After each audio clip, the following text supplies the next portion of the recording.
결혼 후 신혼생활을 잠시 하다가 시댁과 합가하여 거의 1년 반을 살았습니다.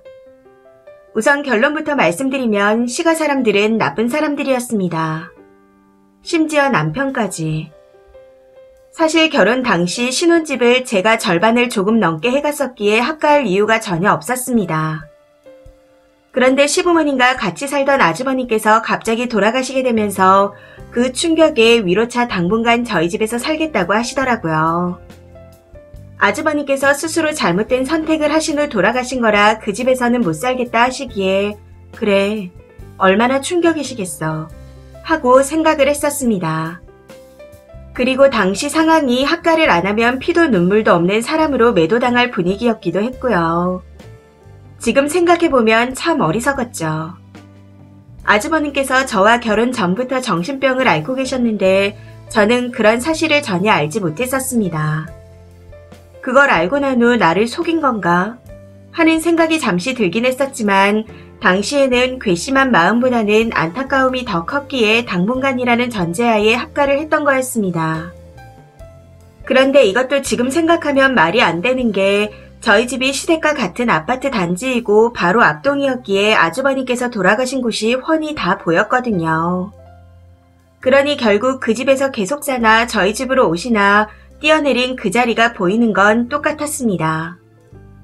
아주버님께서 돌아가신 곳을 볼 수 없다면 그 자리가 안 보이는 다른 집을 구해서 이사를 했어야 했는데 조금만 더 깊게 생각했으면 다 알았을 일이었는데 제가 정말 멍청했던 것 같습니다. 아무튼 그렇게 시부모님과 저희 신혼집에서 같이 살게 되었어요.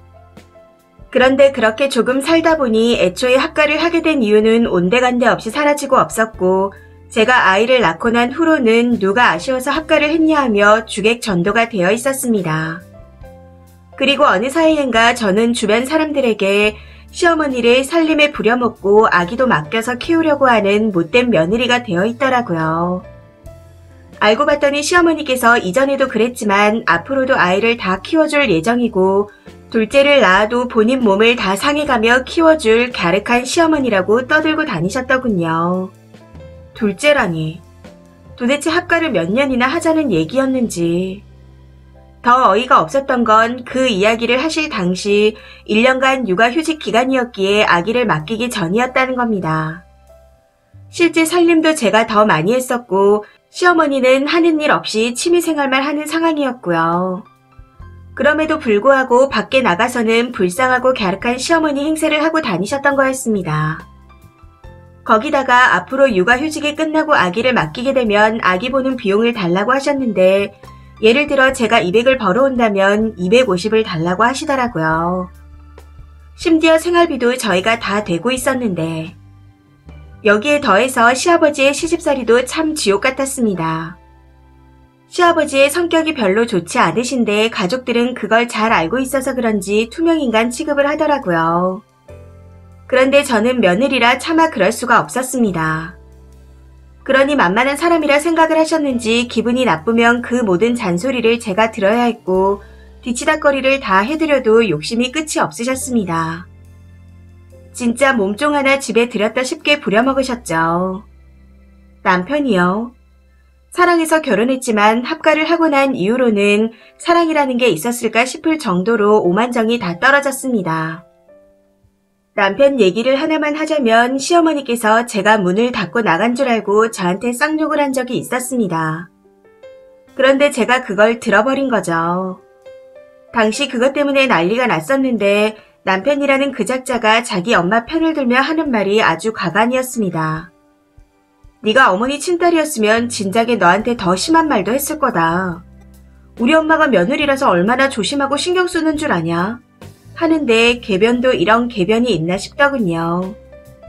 이것 말고도 어머님의 편을 든답시고 저런 식의 개소리를 많이 늘어놓았었는데 안 먹힌다 싶으니 네가 자식을 먼저 보낸 심정을 알아?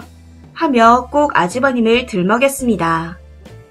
사실 제 솔직한 생각은 그랬습니다.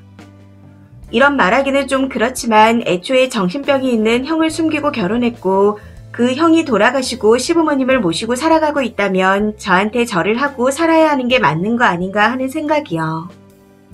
그런데 합가 이후 남편은 오히려 저를 더 힘들게 하더군요.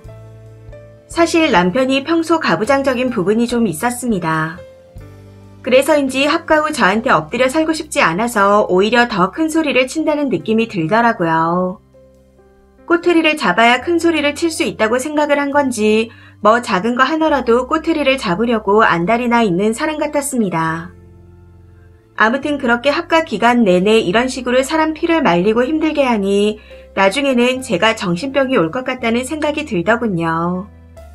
그러다가 어느 날 문득 내가 왜 이런 취급을 받고 살고 있지? 하는 생각이 들었습니다. 그래서 남편에게 이혼하자고 했어요. 이대로 있다가는 내가 죽을 것 같다고요. 제 입에서 이혼 이야기가 나온 후 온 집안이 발칵 뒤집혀졌고 아주 난리도 아니었습니다. 남편은 이혼은 무조건 안 된다 하며 나갈 거면 저 혼자 몸만 나가라고 하더군요. 그렇게 전 남편과의 길고 긴 싸움을 시작했습니다. 그간 등신같이 당하고만 살다가 이혼 이야기를 꺼낸 거였기에 증거를 수집할 새가 없어 이렇다 할 증거가 없었습니다. 그래서 더 힘든 싸움이었던 것 같아요. 마지막에는 정말 안 되겠는지 아이를 뺏어간다는 협박까지 해오더군요. 사실 그 말에 혹시나 하는 생각으로 벌벌 떨었었는데 제가 많이 불안해 보였는지 변호사님께서 장담하건대 절대로 안 뺏긴다. 그러니 안심하셔라. 하는 말씀까지 하실 정도였습니다. 그렇게 2년이라는 지루하고 긴 싸움 끝에 아파트에 들어간 제 지분만큼의 값을 겨우 받고 끝낼 수 있었습니다. 참고로 위자료는 못 받았고 대신 혼수로 들어갔던 가구 전부를 두고 오는 조건으로 얼마의 돈을 받을 수 있었고요. 위자료 같은 경우에는 정말 아주 많이 때리거나 맞거나 명백한 증거가 있어야 겨우 받아낼 수 있다고 하더라고요. 거기다 양육비를 조금이라도 덜 주려고 별의별 자료를 다 들이밀며 항소심까지 하느라 2년이라는 시간이 더 걸렸기에 위자료 같은 건 그냥 꿈도 꾸지 못했습니다. 참 아이러니하게도 그렇게 아이를 뺏어가겠다 말하던 전 남편은 이혼 후 아이를 보러 온 적이 단 한 번도 없습니다. 그리고 양육비를 어떻게 하면 적게 줄 수 있을까? 또 안 줄 수는 없을까? 하고 나름 머리를 굴리며 계속해서 미루기에 압류를 걸어버렸습니다. 그렇게 압류 폭탄을 맞고 현재는 월급에서 압류당해 제대로 받고 있어요. 제가 압류를 해서라도 양육비를 끝까지 받겠다며 악착같이 나가니 얘가 이런 애가 아닌데 이건 다 변호사가 뒤에서 조종한 거다. 변호사가 친척인 걸로 추정된다. 하는 헛소리도 하더군요. 그동안 저를 얼마나 호구로 봤던 건지. 참 어이가 없었던 건 그 인간들은 저에게 집값을 내어주고 공동 명의였던 등기를 이전받아 그 집에서 계속 살고 있다는 겁니다. 본인 아들이 마지막으로 떠난 자리가 보이는 집에서 살기 찜찜하지도 않은 건지. 지금에 와서 보니 아주버님이 그렇게 세상을 등지고 떠나가는 황망한 일을 당했을 때 제일 충격을 받았던 건 오히려 제가 아니었나 하는 생각이 듭니다. 그 집 식구들이 하나같이 머리를 굴려가며 상황을 유리하게 만들어갈 동안 저 혼자 그래, 아들이 그렇게 갔는데 어머님 마음이 오죽할까 하며 무리한 것을 요구하고 말도 안 되는 신경질을 내고 그 와중에 돈까지 챙기는 걸 보면서도 자식 잃은 분들이니 내가 참자. 조금만 더 참자. 당분간만 계시다가 나간다고 하셨으니 참자. 하고 있었으니까요. 그리고 제가 계속 참고 있으니 그 사람들도 아, 얘네 이렇게 요리하면 되겠구나 하고 생각을 했던 것 같기도 합니다. 이래서 무조건 참는 게 능사가 아니라는 말을 하는구나 싶기도 하네요. 아무튼 그렇게 1년 반을 살았는데 짧다면 짧은 그 기간이 제 몸과 마음을 많이 멍들게 만들었네요.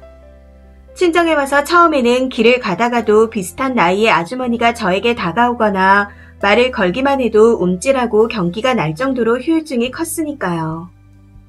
현재는 친정 부모님의 도움으로 치료를 잘 받아 아이와 함께 나름 행복하게 잘 살고 있습니다.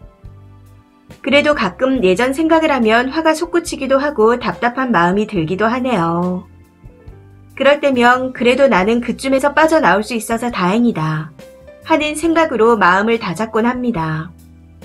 마지막으로 혹시라도 합가를 생각하신다면 정말 신중하게 결정하시라는 말씀을 드리고 싶습니다.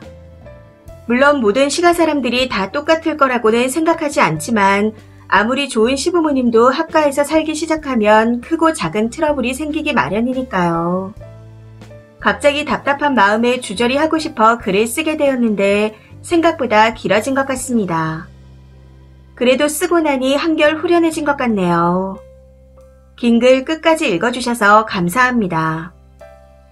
댓글입니다. 첫 번째 댓글. 남편 놈이 그냥 쓰레기네요. 본인 아이까지 낳았는데. 저도 아버님 돌아가시고 불효자였던 남편이 어머님 모시고 살자 했을 때 이혼하자 했더니 꼬리를 내리더라고요. 합가는 무조건 피하는 게 상책입니다. 두 번째 댓글. 맞아요. 합가 안 해본 사람은 모르죠. 예비 시부모님이나 남편이 합가를 바란다면 그 결혼은 시작도 말아야 합니다. 본인들만 아는 이기적인 인간일 확률이 높으니까요.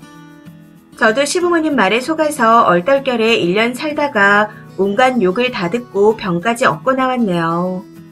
지금도 생각하면 쌍욕이 절로 나옵니다. 세 번째 댓글.